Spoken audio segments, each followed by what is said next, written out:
일본이 발칵 뒤집혀졌습니다. 일본의 한 중학교. 어느 날 아침 교정에 이상한 일이 벌어졌습니다. 누군가가 거대한 동상 하나를 세웠어요. 세종대왕이었습니다. 한국의 왕이 일본 학교에 세워진 거예요. 소식은 삽시간에 퍼졌습니다. 학부모들이 몰려왔고 기자들이 카메라를 들이댔어요. 교육청에서는 긴급 회의를 소집했죠. 대체 누가, 왜, 어떻게? 하지만 정말 놀라운 건 따로 있었습니다. 이 모든 소동의 진짜 원인은 한 명의 15세 소녀였어요. 지금부터 여러분께 들려드릴 이야기는 완전히 실화입니다. 문자 하나가 어떻게 국경을 넘어 두 나라를 하나로 만들었는지, 그리고 세종대왕의 600년 된 꿈이 어떻게 일본에서 다시 꽃피게 되었는지 말이에요. 그 전에 1초 만에 누를 수 있는 좋아요 버튼 꾹 눌러주시면 영상 제작에 아주 큰 힘이 됩니다. 저는 사쿠라이 하나입니다. 도치기현의 평범한 중학교 3학년이죠. 하지만 저희 집은 전혀 평범하지 않았어요. 매일 오후 4시. 집에 돌아오면 어김없이 들려오는 소리가 있었습니다. 찢어지는 종이 소리. 그리고 흐느끼는 울음소리. 제 동생 렌이 또 한자 연습장을 찍고 있는 거예요. 방문을 열면 렌은 항상 눈물을 흘리며 중얼거렸습니다. 나는 바보야. 이런 글자들이 왜 이렇게 어려운 건지 모르겠어. 제 가슴이 찢어질 것 같았습니다. 동생의 작은 손이 빨갛게 부어 있었어요. 연필을 너무 꽉 쥐고 써서 손가락에 굳은 살이 박여 있었죠. 렌은 매일 밤 3시간씩 한자를 연습했지만 다음 날이면 모든 걸 잊어버렸습니다. 렌은 난독증이 있어서 글자를 읽는 게 정말 힘들었어요. 특히 한자는 지옥 그 자체였죠. 산이라는 글자 하나를 익히려면 야마, 산 2가지 읽기를 외워야 하고 다른 글자와 합쳐지면 또 다른 읽기가 나타났어요. 렌에게는 끝없는 미로 같았을 거예요. 더 절망적인 건 렌의 자존감이 바닥으로 떨어진 거였습니다. 같은 반 아이들이 책을 술술 읽어내려갈 때 렌은 첫 번째 문장조차 제대로 읽지 못했어요. 선생님이 문제를 읽어보라고 하면 렌은 고개를 푹 숙이고 아무 말도 하지 않았습니다. 저는 밤마다 렌이 잠든 모습을 지켜봤습니다. 꿈속에서도 울음을 터뜨리는 동생을 보며 제 마음도 무너져 내렸어요. 이렇게 똑똑하고 착한 아이가 글자 때문에 자신을 바보라고 생각하다니. 문제는 렌만이 아니었습니다. 우리 할머니도 스마트폰 문자를 포기하셨어요. 이 작은 글자들이 너무 많아서 눈이 아프다며 그냥 전화하시는 거죠. 할머니는 스마트폰을 손에 들고 한참 들여다보시다가 결국 포기하셨습니다. 히라가나 가타카나 한자가 뒤섞인 일본어 문자 체계는 노인분들께 너무 복잡했어요. 엄마도 매일 저녁 렌의 숙제를 도와주며 한숨을 쉬었습니다. 같은 한자를 수십 번 써도 렌은 기억하지 못했거든요. 엄마의 인내심도 한계에 다다르고 있었어요. 렌은 점점 학교 가기를 싫어했습니다. 국어 시간이 되면 배가 아프다며 보건실에 가곤 했죠. 친구들 앞에서 책을 읽다가 틀리는 게 너무 창피했던 거예요. 어느 날 렌이 저에게 말했습니다. 언니, 나는 왜 이렇게 바보일까? 다른 아이들은 다 잘하는데 나만 못해. 그 순간 제 마음이 완전히 무너졌습니다. 이 아이가 잘못한 게 하나도 없는데 왜 이렇게 고통받아야 하는 거죠? 글자를 읽지 못한다고 해서 바보가 되는 건 아닌데 말이에요. 저는 밤마다 생각했습니다. 글자를 읽는 것, 쓰는 것이 이렇게 어려운 일이어야 할까? 렌이 바보가 아니라 우리가 사용하는 글자 체계가 너무 복잡한 건 아닐까? 온 가족이 글자라는 높은 벽 앞에서 좌절하고 있었어요. 그 벽이 우리를 갈라놓고 있었습니다. 소통하고 싶어도 글자라는 장벽이 가로막고 있었죠. 그날 밤 렌이 또 울면서 잠든 모습을 보며 저는 다짐했습니다. 반드시 렌을 도와줄 방법을 찾겠다고. 설사 그것이 무엇이든지 말이에요. 제가 찾아야 할 건 단순한 공부 방법이 아니었습니다. 렌이 다시 자신감을 찾고 글자를 두려워하지 않게 만들어줄 기적이 필요했어요. 하지만 그때는 몰랐습니다. 제가 찾게 될 그 방법이 우리 가족뿐만 아니라 일본 전체 교육계를 뒤흔들게 될 거라는 걸 말이죠. 글자라는 것은 사람을 위해 존재하는 것이지 사람이 글자를 위해 고통받아야 하는 건 아니라는 깨달음. 그것이 모든 시작이었습니다. 어느 토요일 오후, 저는 평소처럼 BTS 뮤직비디오를 보고 있었습니다. 그런데 화면에 나타난 글자들이 제 시선을 사로잡았어요. 동그랗고 네모난 모양들이 조합되어 만들어진 낯선 문자들. 일본어와는 완전히 다른 형태였죠. 호기심이 생겨서 바로 검색해봤습니다. 한글. 한국의 문자라고 나왔어요. 더 자세히 알아보니 정말 놀라웠습니다. 한글은 자음 14개, 모음 10개로 이루어져 있다는 거예요. 총 24개의 기본 문자만 알면 모든 글자를 읽을 수 있다니. 일본어는 어떨까요? 히라가나 46개, 가타카나 46개, 그리고 상용 한자만 2000개가 넘습니다. 렌이 힘들어하는 이유를 알 것 같았어요. 더 놀라운 건 한글의 구조였습니다. 자음은 발음할 때 혀의 위치와 입술 모양을 본떠서 만들어졌다고 하더라고요. 모음도 천지인 철학을 바탕으로 체계적으로 설계된 거였어요. 마치 수학 공식처럼 논리적이고 과학적인 문자 체계였습니다. 무작정 외워야 하는 한자와는 완전히 달랐죠. 저는 컴퓨터 앞에 앉아 한글에 대해 더 깊이 알아봤습니다. 세종대왕이라는 왕이 백성들을 위해 직접 만든 문자라는 것도 알게 되었어요. 누구나 쉽게 배울 수 있도록 설계된 민주적인 문자라는 설명을 읽으니 가슴이 뛰었습니다. 그때 번개처럼 스친 생각이 있었어요. 이게 렌을 위한 방법일지도 모른다는 직감이었죠. 한자 수천 개를 외우지 않아도 되고 24개의 기본 문자만 알면 모든 글자를 읽을 수 있다니. 렌에게는 기적 같은 일이 될 수 있겠다는 생각이 들었습니다.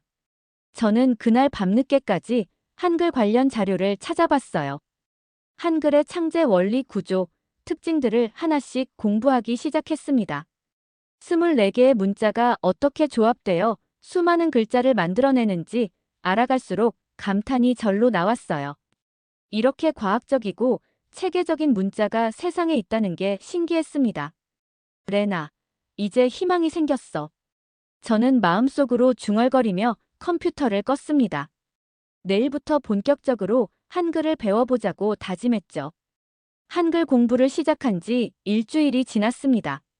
저는 큰 종이에 한글 자모를 크게 써서 렌의 방벽에 붙였어요. 자음과 모음을 색깔별로 구분해서 그려놓았습니다. 자음은 파란색, 모음은 빨간색으로 말이에요. 렌이 혼동하지 않도록 최대한 단순하게 만들었죠. 렌은 처음에는 의아해했어요.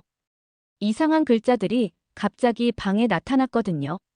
하지만 저는 차근차근 설명해줬습니다. 이 글자들은 한글이라고 해. 한국 사람들이 쓰는 글자인데 우리 일본어보다 훨씬 쉬워. 자음 14개, 모음 10개만 알면 돼. 렌의 눈이 조금씩 호기심으로 반짝이기 시작했어요. 저는 먼저 모음부터 가르쳐줬습니다. 아, 야, 여, 오, 요, 우, 유, 이. 각각의 모음을 큰 소리로 발음해가며 함께 연습했죠. 렌이 모음을 익히는 속도는 놀라웠습니다. 복잡한 한자와 달리 한글 모음은 직관적이었거든요. 입모양에 따라 글자 모양이 달라진다는 것을 알려주니 렌도 금방 이해했어요. 며칠 후, 저는 렌에게 자신의 이름을 한글로 써보라고 했습니다. 렌이라는 이름을 리을, 에, 니은으로 조합해서 쓰는 거죠. 렌은 혀를 살짝 내밀며 집중했습니다. 그리고 천천히, 정말 천천히 연필을 움직여 한 글자씩 써내려갔어요. 렌. 제 동생이 처음으로 자신의 이름을 글자로 써낸 순간이었습니다. 그동안 한자로 된 자신의 이름을 제대로 쓰지 못했던 렌이 말이에요. 렌은 자신이 쓴 글자를 바라보며 눈을 깜빡깜빡했습니다. 그리고 갑자기 환하게 웃었어요. 언니, 나 글자 썼어. 내 이름 썼어. 저는 렌을 꼭 안아줬습니다. 동생의 어깨가 작게 떨리고 있었어요.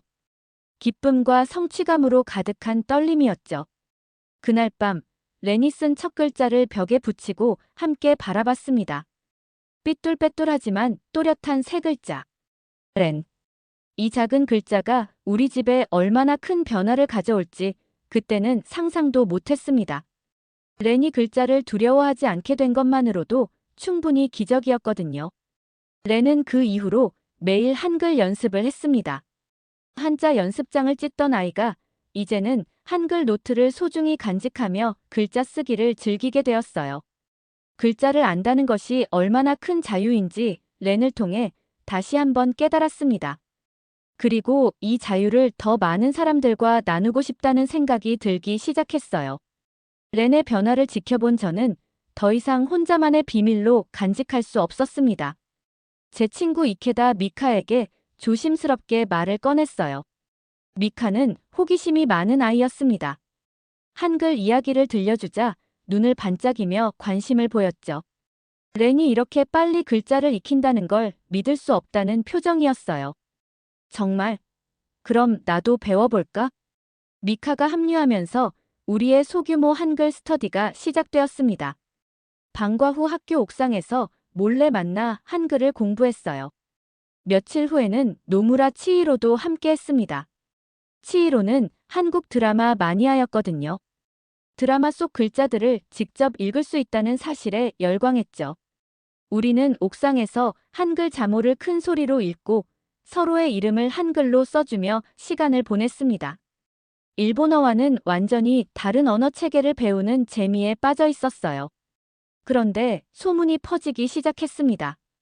우리 반 아이들이 하나둘씩 관심을 보이더니 일주일 만에 스터디 멤버가 7명으로 늘어났어요. 문제는 그 다음부터였습니다. 우리의 한글 스터디가 미야모토 일본어 교사의 귀에 들어간 거예요. 미야모토 교사는 보수적인 성향이 강한 분이었습니다. 특히 한국에 대해서는 평소에도 좋지 않은 시선을 가지고 계셨어요. 한국 문화나 한국어를 언급하기만 해도 눈살을 찌푸리셨죠. 그런 분이 학생들이 한글을 배우고 있다는 소식을 듣고 가만히 있을 리 없었습니다. 어느 날 오후 미야모토 교사가 교장실로 직행하는 모습을 봤습니다. 그리고 다음 날 학교 전체에 공지가 내려왔어요. 교내에서 외국 문자 사용을 금지한다는 내용이었습니다. 일본어 교육에 해가 될 수 있다는 이유였죠. 우리는 충격을 받았습니다. 단순히 재미있어서 배우던 것이 갑자기 금지된 행위가 되어버린 거예요. 하지만 포기할 수는 없었습니다. 특히 렌이 이렇게 변화하는 모습을 보니 말이에요. 그 시기 렌은 한글 입력으로 할 수 있는 타자, 연습 게임을 스스로 만들어 보고 있었거든요. 우리는 비밀스럽게 장소를 옮겼습니다. 지하 자습실, 도서관 구석진 곳, 때로는 방과 후 빈 교실에서 몰래 한글을 공부했어요. 금지당한 것이 오히려 우리의 의지를 더 강하게 만들었습니다. 이 글자가 왜 금지되어야 하는지 이해할 수 없었거든요. 한글은 아무도 해치지 않는 평화로운 문자였습니다. 오히려 렌 같은 아이들에게 희망을 주는 고마운 존재였죠. 그날 밤 집에 돌아와 렌이 만든 타자 게임을 보며 생각했습니다. 문자는 사람을 위해 존재하는 것인데 왜 우리는 문자 때문에 숨어 다녀야 할까? 이 의문이 저를 더 큰 행동으로 이끌었습니다. 진실을 알리고 싶었어요. 한글이 얼마나 아름답고 과학적인 문자인지 모든 사람에게 보여주고 싶었습니다. 우리의 은밀한 한글 스터디도 결국 들통나고 말았습니다. 학생들 노트 곳곳에서 한글 글자들이 발견된 거예요. 보수적인 학부모들의 항의가 빗발쳤습니다. 자녀들이 이상한 외국 문자를 배우고 있다며 학교에 강력히 항의했죠. 결국 학교는 징계위원회를 소집했습니다. 저를 포함한 스터디 멤버들이 모두 불려나갔어요. 회의실에는 교장, 교감, 미야모토 교사, 그리고 몇몇 학부모들이 앉아 있었습니다. 무거운 분위기가 저를 압도했죠. 미야모토 교사가 입을 열었습니다. 이 아이들이 수업 시간에 집중하지 않고 한국어를 따라 하고 있다며 크게 질책했어요. 입시에 방해가 된다는 논리였습니다. 학부모들도 거들었습니다. 일본 학생이 왜 굳이 한국 글자를 배워야 하느냐, 시간 낭비라는 말들이 쏟아졌어요. 저는 손을 들고 말했습니다. 제 동생 렌이 한글 덕분에 처음으로 글자를 쓸 수 있게 되었다고. 이 문자가 얼마나 과학적이고 체계적인지 설명하려고 했어요. 하지만 아무도 들으려 하지 않았습니다. 그들에게 한글은 그저 이상한 외국 문자일 뿐이었죠. 더 충격적인 일이 일어났습니다. 렌이 학교에서 놀림을 받기 시작한 거예요. 다른 아이들이 렌을 한국인이라고 부르며 놀렸습니다. 렌은 다시 위축되기 시작했어요. 한글 공부를 그만두고 싶다고 말하기도 했죠. 미카와 치히로도 학부모들의 반대로 스터디를 중단해야 했습니다. 결국 저 혼자 남게 되었어요. 그날 밤, 저는 방에 혼자 앉아 눈물을 흘렸습니다. 이제 정말 끝인가? 렌을 도와주고 싶었던 마음이 오히려 렌을 더 힘들게 만든 건 아닐까? 벽에 붙어있던 한글 잠호표를 바라보며 생각했습니다. 이 아름다운 문자가 왜 이렇게 오해받아야 하는 걸까? 하지만 포기하고 싶지 않았습니다. 렌이 처음으로 자신의 이름을 쓰던 그날의 기쁨을 잊을 수 없었거든요. 문자에는 국경이 없다는 것을 증명하고 싶었습니다. 한글이 단순한 외국 문자가 아니라 인류의 소중한 문화유산이라는 걸 알리고 싶었어요. 그 절망적인 순간에도 저는 포기하지 않았습니다. 더 큰 도움이 필요하다는 걸 깨달았죠. 혼자서는 할 수 없는 일이었습니다. 진정한 전문가의 도움이 필요했어요. 한글의 진정한 가치를 알고 있는 사람 말이에요. 절망에 빠져있던 저에게 희망이 찾아왔습니다. 미카가 유튜브 링크를 하나 보내준 거예요. 서울대학교 강지훈 교수의 강연 영상이었습니다. 제목은 세종대왕의 한글 창제 정신과 현대적 의의였죠. 강의를 들으며 저는 전율했습니다. 강지훈 교수는 한글의 본질에 대해 이렇게 말했어요. 문자는 사람을 위해 존재하는 것입니다. 한글은 그 철학의 결정체예요. 세종대왕은 백성들이 자신의 생각을 자유롭게 표현할 수 있기를 원했습니다. 바로 이거였습니다. 제가 렌을 통해 느꼈던 감정과 완전히 일치했어요. 저는 용기를 내어 강지훈 교수에게 메일을 보냈습니다. 저희 상황을 자세히 설명하고 도움을 요청했죠. 놀랍게도 교수님이 답장을 보내주셨습니다. 그리고 일본의 학회 참석차 방문할 예정이니 저희 학교에서 설명회를 열어보자고 제안해 주셨어요. 교장 선생님을 설득하는 것은 쉽지 않았습니다. 하지만 서울대 교수가 직접 온다는 사실에 결국 동의해 주셨죠. 설명회 당일 강지훈 교수가 우리 학교에 오셨습니다. 온화한 미소를 띤 중년의 신사분이었어요. 교수님은 한글의 과학성과 창제 철학을 차근차근 설명해 주셨습니다. 특히 찌아찌아족과 유럽 일부 지역에서 한글을 도입한 사례를 소개할 때 모든 사람이 놀라워했어요. 한글이 전 세계적으로 인정받는 우수한 문자 체계라는 사실을 알게 된 거죠. 렌의 타자 게임 앱도 소개되었습니다. 렌이 한글로 만든 창의적인 학습 도구를 보며 모든 사람이 감탄했어요. 가장 인상적이었던 것은 교수님의 마지막 말씀이었습니다. 문자는 소통의 도구입니다. 한글을 배우는 것은 한국어를 배우는 것이 아니라 새로운 사고방식을 배우는 것입니다. 이 아이들은 언어의 다양성을 몸소 체험하고 있는 겁니다. 미야모토 교사조차 고개를 끄덕이며 들었습니다. 학부모들도 마찬가지였죠.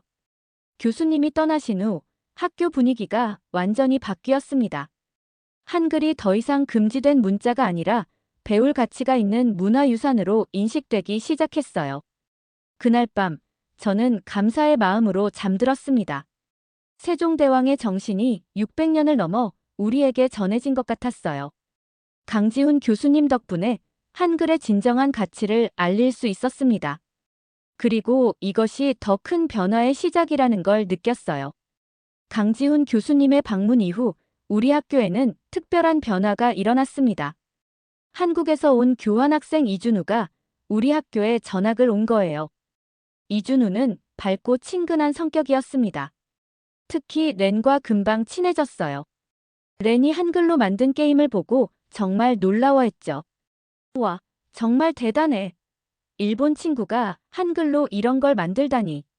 이준우는 우리에게 흥미로운 제안을 했습니다. 한국의 중학생들과 온라인으로 문화 교류를 해보자는 거였어요. 줌을 이용한 국제 교류 수업이 시작되었습니다. 일본과 한국의 중학생들이 함께 문화와 문자를 주제로 토론하는 시간이었죠.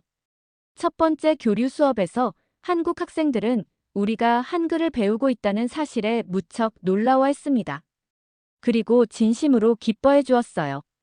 치히로는 그날 감격해서 눈물을 흘렸습니다.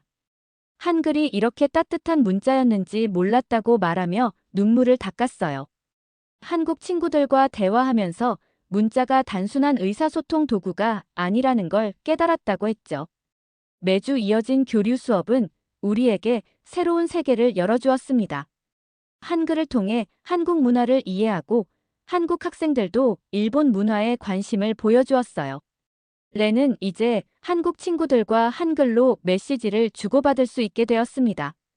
처음에는 서툴렀지만 점점 자연스러워졌죠. 어느 날 렌이 저에게 말했습니다. 언니, 나 이제 글자가 무섭지 않아. 오히려 재미있어. 그 말을 들으며 저는 한글의 진정한 힘을 깨달았습니다. 단순히 문자를 배우는 것이 아니라 소통의 기쁨을 알아가는 과정이었어요. 이준우 덕분에 우리의 한글 학습은 완전히 새로운 차원으로 발전했습니다. 더 이상 혼자서 하는 공부가 아니라 진정한 문화 교류가 된 거죠. 온라인을 통해 국경을 넘나드는 우정이 싹트기 시작했습니다. 한글이 그 다리 역할을 해준 거예요. 미카도 변화했습니다. 처음에는 단순한 호기심으로 시작했지만 이제는 진심으로 한국 문화를 사랑하게 되었어요. 한글을 배우면서 우리는 세상을 바라보는 시각이 넓어졌습니다. 다른 문화를 이해하고 받아들이는 마음이 생겼죠. 그리고 무엇보다 중요한 것은 렌의 변화였습니다. 난독증으로 고생하던 아이가 이제는 2개 언어로 자신의 생각을 표현할 수 있게 된 거예요. 우리의 이야기가 언론에 알려지면서 놀라운 일이 일어났습니다. 한국문화원에서 저희를 한국으로 초청해 주신 거예요. 가족 모두가 함께 한국을 방문하게 되었습니다. 렌에게는 꿈 같은 일이었죠. 서울에 도착한 첫날, 우리는 광화문 광장으로 향했습니다. 세종대왕 동상을 직접 보기 위해서였어요. 동상 앞에 선 렌은 한동안 말없이 바라봤습니다. 그리고 주머니에서 편지 한 장을 꺼냈어요. 세종대왕님, 저는 일본에서 온 렌입니다. 렌이 또박또박 한글로 쓴 편지를 낭독하기 시작했습니다. 처음에는 글자가 무서웠습니다. 제가 바보인 줄 알았어요. 하지만 한글을 만나고 나서 달라졌습니다. 이제는 글자가 제 친구입니다. 주변에 있던 한국 사람들이 하나둘씩 모여들었습니다. 일본 아이가 한글로 편지를 읽는 모습에 감동받은 거죠. 세종대왕님이 만든 한글 덕분에 저는 세상과 소통할 수 있게 되었습니다. 감사합니다. 렌이 편지를 다 읽었을 때 광장 전체가 박수 소리로 가득했습니다. 많은 사람들이 눈물을 흘리며 박수를 쳐주었어요. 저도 울었습니다. 렌이 이렇게 당당하게 자신의 마음을 표현하는 모습이 너무나 자랑스러웠거든요. 한글 박물관에서 강지훈 교수님을 다시 만났습니다. 교수님은 우리를 따뜻하게 맞아주시며 한글의 역사를 더 자세히 설명해 주셨어요. 한글은 단순한 문자가 아닙니다. 모든 사람이 글을 읽고 쓸 권리를 보장하는 민주주의의 상징이에요. 교수님의 말씀을 들으며 저는 깨달았습니다. 우리가 한글을 통해 경험한 것이 바로 그 민주주의였다는 걸 말이에요. 한국에서의 일주일은 꿈같이 지나갔습니다. 한글의 고향에서 보낸 시간들이 우리 모두에게 큰 감동을 주었어요. 돌아가는 비행기 안에서 렌이 말했습니다. 언니, 나도 나중에 한국 친구들에게 일본어를 가르쳐주고 싶어. 그 순간 저는 확신했습니다. 우리가 시작한 작은 움직임이 더 큰 변화로 이어질 거라는 걸 말이에요. 일본으로 돌아온 후 저는 교육학자가 되기로 결심했습니다. 미카는 언어학을, 치히로는 한글 아트 디자인을 공부하기로 했어요. 그리고 렌은 한국어 선생님이 되겠다고 선언했습니다. 자신처럼 글자로 고생하는 아이들을 돕고 싶다는 거였어요. 우리의 이야기는 일본 교육부에도 전해졌습니다. 다문화 학습법으로 한글을 공식 채택하게 되었고 전국에 한글 교실이 생겨나기 시작했어요. 모든 건 한 명의 소녀가 동생을 사랑하는 마음에서 시작되었습니다. 그 사랑이 국경을 넘어 더 많은 사람들에게 희망을 전해준 거죠. 세종대왕의 사랑이 일본 중학교에 심어진 날, 한글은 또 하나의 세상을 열었습니다. 그리고 그 씨앗은 오늘도 세계 어딘가에서 자라고 있어요. 언어는 벽이 아니라 다리입니다. 그리고 한글은 그 다리를 건설하는 가장 아름다운 도구라는 걸 우리가 증명했습니다. 지금까지 감동 있는 집이었습니다. 내일 더 따뜻한 이야기로 다시 찾아뵙겠습니다. 감사합니다.